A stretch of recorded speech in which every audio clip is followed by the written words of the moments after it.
তহঁতৰ ইয়াত কোনো কাম নাই কিহৰ ইয়াত তহঁতে বটল বটল ওলাই ভিক্ষা কৰিব লাগিছ হাত ভৰি নাই অভদ্ৰ গোটেই ড্ৰাগছৰ কাৰবাৰ কৰিবি চুৰ কৰিবি ডকাইত কৰিবি আৰু যাবলৈও নহয় তহঁতি যদি প্ৰপাৰ ডকুমেণ্টছতে খালি মুঠতে ডুমডুমাত নহ'ব তহঁতি য'ৰ পৰা আহিছ তালৈ যাবিগৈ ইয়াত ডুমডুমাত মিউনিচিপালিটি আছে জাবৰ চাফা কৰিবলৈ আকৌ কেলে তহঁতক ইয়াৰ পৰা যাবলৈ কৈছিলে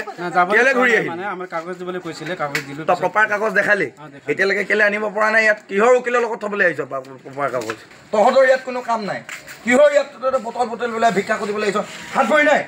অভদ্ৰ গোটেই ড্ৰাগছৰ কাৰবাৰ কৰিবি চুৰ কৰিবি ডকাইত কৰিবি আকৌ কেলে তহঁতক ইয়াৰ পৰা যাবলৈ কৈছিলে কেলে ঘূৰি আহিলি মানে আমাৰ কাগজ দিবলৈ কৈছিলে কাগজ দিলো তই প্ৰপাৰ কাগজ দেখালি এতিয়ালৈকে কেলে আনিব পৰা নাই ইয়াত কিহৰ উকিলৰ লগত থ'বলৈ আহিছ প্ৰপাৰ কাগজ মানে মানে আমাৰ এছপি ছাৰে কৈছে তহঁতক এটাই কথা ক'লো ডুমডুমাত নহ'ব ডুমডুমাৰ য'ৰ পৰা আহিছ তালৈ যাবি ইয়াত নাটক নকৰিবি ক'ৰ পৰা নগাঁও কিমান দিন হ'ল 18-19 বছৰ হৈ গ'ল চৰিয়াই গাল ছিঙি দিম 18-19 বছৰ হৈছে মিছা কথা কেলে কৈছে সঁচা কথা কৈছোঁ তহঁতক আগতে কোনদিনা দেখিছোঁ আমি কথা নকবি ইফালে ইফালে ঐ ক'ৰ পৰা আহিছে আপুনি হা নগাঁও চব নগাঁৱৰ পৰা আহিছে ডুমডুমালে আপোনালোকক কোনে মাতিছিলে নে আপোনালোকে নিজে নিজে গুচি আহিছে তাৰ পৰা কোনে মাতিছে আপোনালোকৰ নগাঁৱত জেগা আছে নাই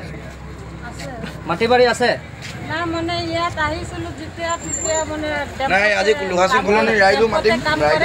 ডেম ওলাই ঠেলা ওলা বনাই দিলে পাছত তাতে মানে ডেম পলাই মাতিলে কোন ডেম পলা ঠেলা ওলা বনাই দিলে তাতে ফেৰি কৰে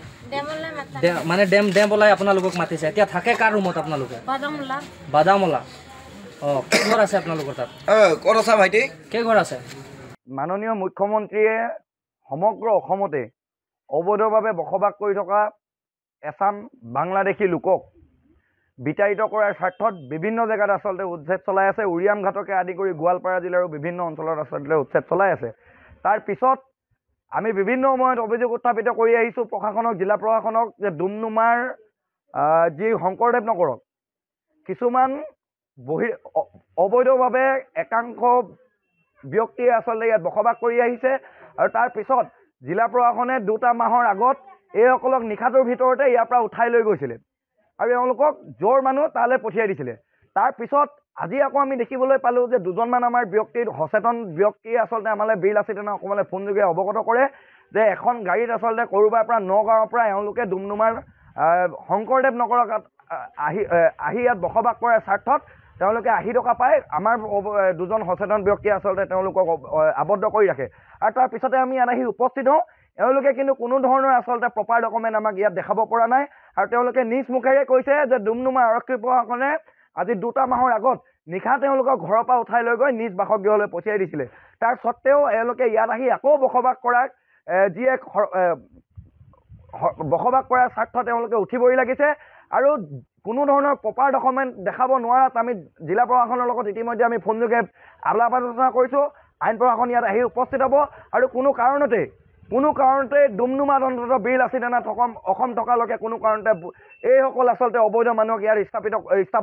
বহিবলৈ দিয়া নহ'ব এটা কথা স্পষ্ট যে মুখ্যমন্ত্ৰীয়ে নিৰ্দেশ জাৰি কৰাৰ পিছতো কিয় জিলা প্ৰশাসনে এইসকলৰ ওপৰত বিহিত ব্যৱস্থা গ্ৰহণ কৰিব পৰা নাই সেইটো কিন্তু এটা ৰহস্যজনক আৰু হাস্যকৰ বিষয় গতিকে এটা কথা স্পষ্টকৈ কৈ দিব বিচাৰিছোঁ এইসকলে কিন্তু য'ৰ পৰা আহিছে তাৰলৈকে যাব লাগিব তেতিয়া কিন্তু বীৰ লাচিত তেতিয়া পৰ্যন্ত কিন্তু বীৰ লাচিত অসমে কিন্তু এইসকলক এৰি নিদিয়ে কোনো কাৰণতে এয়া কিন্তু স্পষ্টকৈ কৈ দিব বিচাৰিছোঁ ধন্যবাদ এইসকলক এতিয়া প্ৰশাসন মাতিছোঁ প্ৰশাসনে এওঁলোকক ব্যৱস্থা কৰক প্ৰপাৰ ডকুমেণ্ট চেক কৰক যদি ডকুমেণ্টছ মতে যদি তেওঁলোকে কোনো আইনীভাৱে যদি কোনো ডকুমেণ্টছ দেখাব নোৱাৰিলে তেতিয়াহ'লে আইনীভাৱে প্ৰশাসনে ব্যৱস্থা গ্ৰহণ কৰিব লাগিব মাননীয় মুখ্যমন্ত্ৰীৰ যি নিৰ্দেশ কিন্তু তিনিচুকীয়া জিলা আৰক্ষী প্ৰশাসনে বা তিনিচুকীয়া জিলা প্ৰশাসনে কিন্তু আখৰে আখৰে পালন কৰিব লাগিব সেয়া কিন্তু আমি জিলা প্ৰশাসনক আহ্বান জনাইছোঁ আমি ইতিমধ্যে ইয়াৰ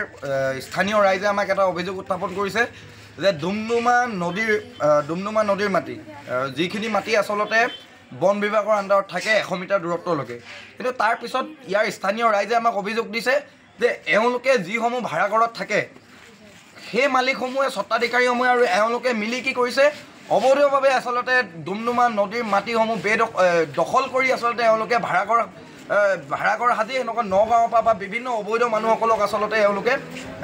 ভাড়াত ৰাখি বিভিন্ন ধৰণৰ অনৈতিক কাৰ্যকলাপ আচলতে কৰোৱাই আছে বুলি ইতিমধ্যে আমাক ইয়াৰ স্থানীয় ৰাইজে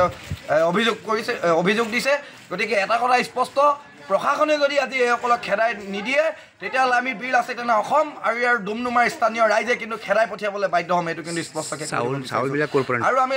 গম পাইছোঁ এখন আচলতে চাউলৰ গাড়ী এওঁলোকে লৈ আহিছে আৰু শুনিছোঁ যে যোৱাকালি বলবম আছিলে আৰু সেই বলবমৰ শিৱধামৰ সন্মুখত এওঁলোকে হাত ভৰি থকা অৱস্থাটো ভিক্ষা খুজি প্ৰায় ইয়াত কিমান